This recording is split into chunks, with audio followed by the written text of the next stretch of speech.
Hey guys, I saw a few days ago they discovered a torso in a suitcase in the East River near Governor's Island.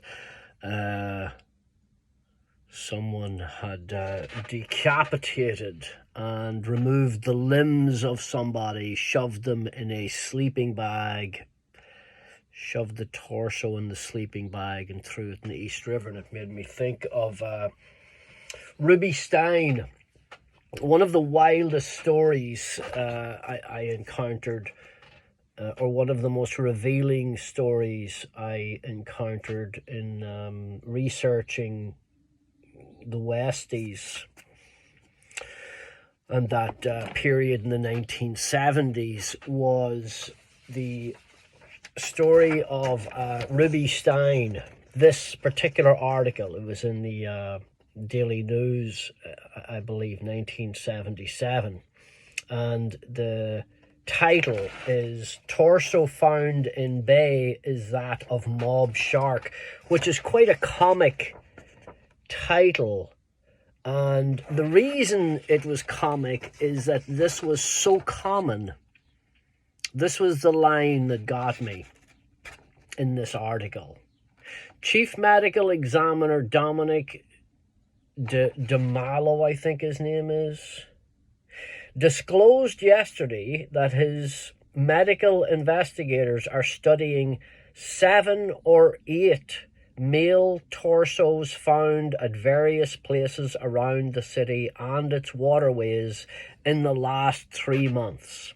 So this is Monday, July 18th, 1977, and they have 7 or 8 male torsos that have washed up on local beaches that they're trying to identify within a 3-month period. Imagine. So this guy was found in the East River in a suitcase. It's massive news. Obviously, that's crazy. The mentality of someone to actually decapitate and sever the limbs of a human being and pack him in a suitcase and throw him in the river. Now imagine a time in New York City where it was so common that it was practically a joke. Practically a joke. The reason this guy is so important, and he is pivotal in the story of the Westies, Ruby Stein. Ruby Stein was a loan shark. By some accounts, the biggest loan shark on the East Coast. He worked with a guy called Jiggs Forlano, and they operated with a lot of mob money. I think they were both from Queens. Eventually, Jiggs and Ruby fell out. Jiggs was a degenerate gambler. Ruby Stein was not. Ruby Stein was, by all accounts, a genius accountant, great with figures, and really a great guy. You know, if he'd been legitimate, he would have been an accountant most likely, but a genius. And he ran the operation. Eventually they split up, and Ruby wound up working for Fat Tony Salerno, and he operated in Hell's Kitchen. He operated under the protection of Fat Tony in Hell's Kitchen. A loan shark back then was... these guys can give you, money with a few points. They call it the VIG. So, 2 points on $1,000, and then you have to pay back X amount every week to make sure the VIG doesn't keep piling up. It's like a bank, only the interest rates are outrageous. And also, if you default on the loan, these guys come looking for you. They break your legs, they break your arms. It's not pretty. But a lot of the guys on the street at that time couldn't go to a bank, and this is how you got money. You went to the loan shark. So a guy like Ruby Stein, who was massive, he was like the bank of Irish America. in Hell's Kitchen at the time, operating under the protection of the Italians, under the protection of the old school Irish American leader, Mickey Spillane. And then Ruby made a real misstep. He had met this young punk Jimmy Coonan, and he took Jimmy Coonan on basically as an enforcer.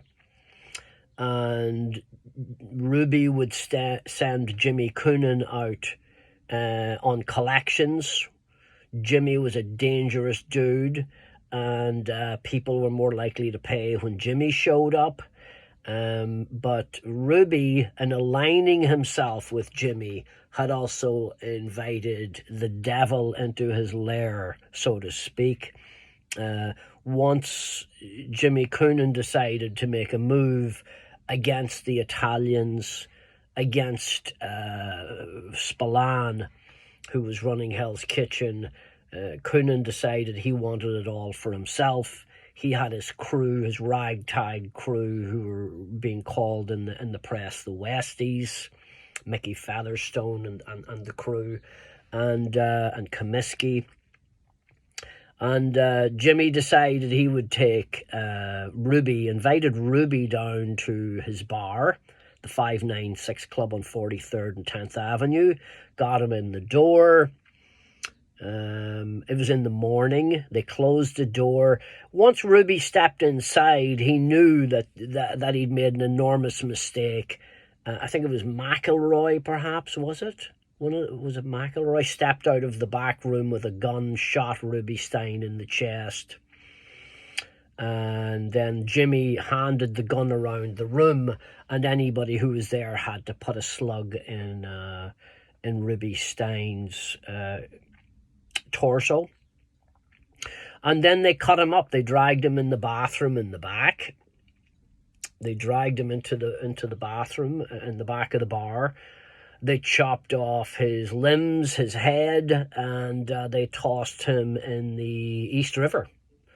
What they didn't know at the time was Ruby had had a heart operation just previous to his execution, and they made the mistake of not puncturing his lungs.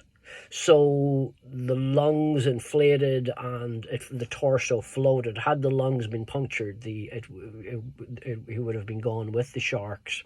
But because the lungs were not punctured, they swelled up. He washed up on a local beach, and the authorities were able to identify Ruby Stein's corpse because of the previous the operation he'd had on his heart.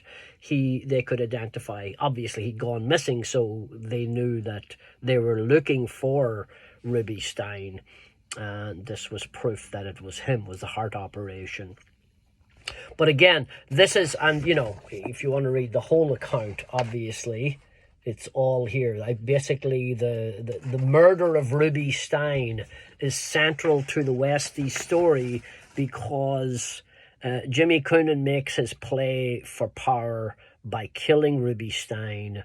They eventually, a couple of weeks later, they whack Spillane at his home out in Queens, which was horrible. Mickey Spillane had moved out of the neighborhood with his family and said, I don't want any part of this. You guys take this. This is too crazy for me. It wasn't supposed to be this violent, all these rackets.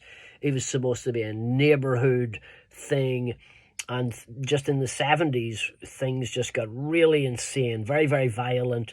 And Jimmy Coonan realized that the only way he could go up against the Italian mafia was to show them that he was brutal. And part of that brutality was to show that he was a guy with Comiskey who could chop up bodies, and he wasn't afraid to do that.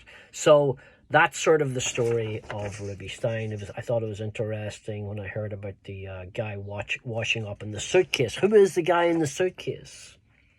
Who's the guy in the suitcase? You want to read all about it, here it is. Hell's Kitchen, Once Upon a Time in Hell's Kitchen. You can get it anywhere. Barnes & Noble, Amazon, any country. It's on Kindle, paperback.